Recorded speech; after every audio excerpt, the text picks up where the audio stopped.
दोस्तों, भारत द्वारा हाल ही में बांग्लादेश के ऊपर लिए गए ऐतिहासिक फैसले ने बांग्लादेश की इकोनॉमी को पूरी तरह से बर्बाद कर देने का खतरा पैदा कर दिया है और अब बांग्लादेश के अंदर मिलिट्री कूप की आशंका काफी बढ़ गई है। जैसा कि हम सब जानते हैं कि हाल ही में मोदी सरकार ने बांग्लादेश को दी जा रही एक खास सुविधा को बंद कर दिया है, जिससे बांग्लादेश अपने सामान को दूसरे देशों तक पहुंचाने में सक्षम था। वह सुविधा, जिसका नाम था ट्रांसशिपमेंट फैसिलिटी, जिसे जून 2020 में शुरू किया गया था। इसके जरिए बांग्लादेश अपने माल को भारत के जरिए भूटान, नेपाल और म्यांमार जैसे देशों तक भेज पाता था। लेकिन अब भारत ने इस सुविधा को 8 अप्रैल 2025 से बंद कर दिया है और इसका असर बांग्लादेश के एक्सपोर्ट पर पड़ेगा। अब उसका माल महंगा हो जाएगा और उसे ज्यादा खर्च उठाना पड़ेगा। इस फैसले के पीछे एक और वजह भी मानी जा रही है। बांग्लादेश के मशहूर शख्स मोहम्मद यूनुस के बयान और उनका चीन द्वारा उन्होंने हाल ही में भारत के पूर्वोत्तर राज्य को समुद्र से कटा हुआ बताया और कहा, बांग्लादेश ही इस पूरे क्षेत्र का संरक्षक है। उन्होंने यह भी कहा कि चीन के पास इस इलाके में अपनी पकड़ मजबूत करने का अच्छा मौका है। भारत को यह बात बिल्कुल स्वीकार नहीं हुई। भारत सरकार का कहना है कि इस फैसले का नेपाल और भूटान को होने वाले एक्सपोर्ट पर कोई असर नहीं होगा और यह फैसला इसलिए लिया गया क्योंकि ट्रांसशिप फैसिलिटी की वजह से भारत के पोर्ट्स और एयरपोर्ट्स पर बहुत भीड़ हो रही थी। इसके अलावा भारतीय एक्सपोर्टर्स को नुकसान हो रहा था। उनका माल समय पर नहीं पहुंच रहा था और भाड़ा भी ज्यादा लग रहा था। भारतीय व्यापारियों ने कई बार सरकार से गुहार लगाई थी कि इस सुविधा को बंद किया जाए, लेकिन भारत ने पड़ोसी देश की मदद के लिए इसे अब तक जारी रखा था। अब जब यह सुविधा बंद कर दी गई है तो बांग्लादेश के बेनोपाल पोर्ट से 4 ट्रक्स को वापस लौटा दिया गया है। भारत का मानना है कि इस फैसले से भारतीय पोर्ट्स की भीड़ कम होगी और एक्सपोर्टर्स को राहत मिलेगी।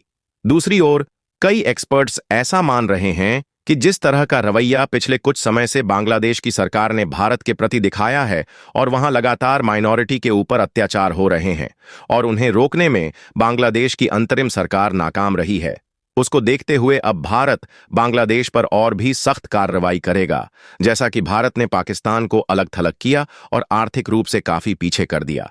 वही काम अब भारत बांग्लादेश के अंदर भी कर रहा है, जिसकी शुरुआत इस ट्रांसशिपमेंट फैसिलिटी को बंद करने से हुई है। इससे बांग्लादेश को एक बड़ा सबक मिलेगा। वहीं दूसरी ओर भारतीय एक्सपोर्टर्स और इंपोर्टर्स को फायदा भी होगा और इसी बीच बांग्लादेश के अंदर मिलिट्री साजिश भी चलने लगी है, जिससे सत्ता परिवर्तन या तख्ता पलट की संभावना फिर से काफी बढ़ गई है।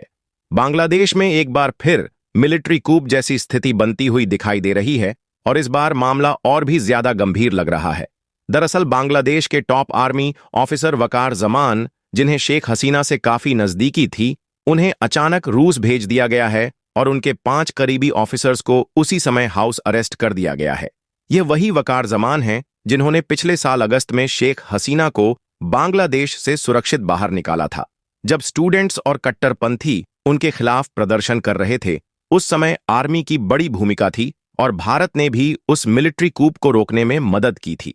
माना जाता है कि वकार जमान ही वह शख्स हैं जिन्होंने शेख हसीना को बचाया और कट्टरपंथियों को नियंत्रण में रखा। अब नई सरकार मोहम्मद यूनुस के नेतृत्व में वकार जमान को पसंद नहीं करती, क्योंकि वकार जमान न केवल शेख हसीना के करीबी हैं, बल्कि उन्होंने फरवरी 2025 में सार्वजनिक रूप से यूनुस सरकार की आलोचना भी की थी। उन्होंने यहां तक कहा था कि अगर बर्दाश्त की हद पार हुई तो फिर वह चुप नहीं बैठेंगे। अब जब वकार जमान को देश से बाहर भेज दिया गया है और उनके करीबी ऑफिसर्स को गिरफ्तार कर लिया गया है, उन पर आरोप लगाया गया है कि उन्होंने पिछले बार प्रदर्शनकारियों पर गोली चलाई थी, पर असल में इन ऑफिसर्स को पहले ही गिरफ्तार करने की कोशिश की जा रही थी। पर वकार जमान ऐसा नहीं चाहते थे। वह कहते थे कि ठोस सबूत नहीं है। अब सवाल उठता है कि क्या यह सब कुछ किसी बड़ी साजिश का हिस्सा है? क्या फिर से बांग्लादेश में 1975 जैसी स्थिति बन रही है? 1975 में जब शेख मुजिबुर रहमान की सरकार थी, तब ऐसा ही हुआ था। मिलिट्री कूप में सत्ता परिवर्तन हुआ था और कई प्रमुख अफसरों को या तो मार दिया गया या देश से बाहर भेज दिया गया। और अब जो घटनाएं हो रही हैं वह उसी तरह की प्रतीत होती हैं। ऐसा लग रहा है कि बांग्लादेश एक बार फिर मिलिट्री कूप की ओर बढ़ रहा है। क्या भारत इस बार भी इसे रोक पाएगा? क्या वकार जमान फिर से अपनी कुर्सी पर लौटेंगे या उन्हें हटाकर कोई और सत्ता में आ जाएगा? ये सब सवाल बांग्लादेश के भविष्य को तय करेंगे। इस फैसले ने बांग्लादेश को एक बड़ा सबक सिखा दिया है। और साथ ही भारतीय एक्सपोर्टर्स और इंपोर्टर्स को राहत पहुंचाने की संभावना भी है। दोस्तों, आप अपनी राय कमेंट बॉक्स में लिखिए और अगर आपको यह जानकारी और वीडियो पसंद आई हो तो वीडियो को लाइक करके हमारी आने वाली डेली वीडियो के लिए चैनल को सब्सक्राइब करें और बेल नोटिफिकेशन जरूर दबाएं, क्योंकि इस फैसले का प्रभाव पूरे क्षेत्र में महसूस किया जाएगा और साथ ही मिलिट्री साजिश की आशंका से बांग्लादेश में तख्ता पलट की संभावना भी काफी बढ़ गई है।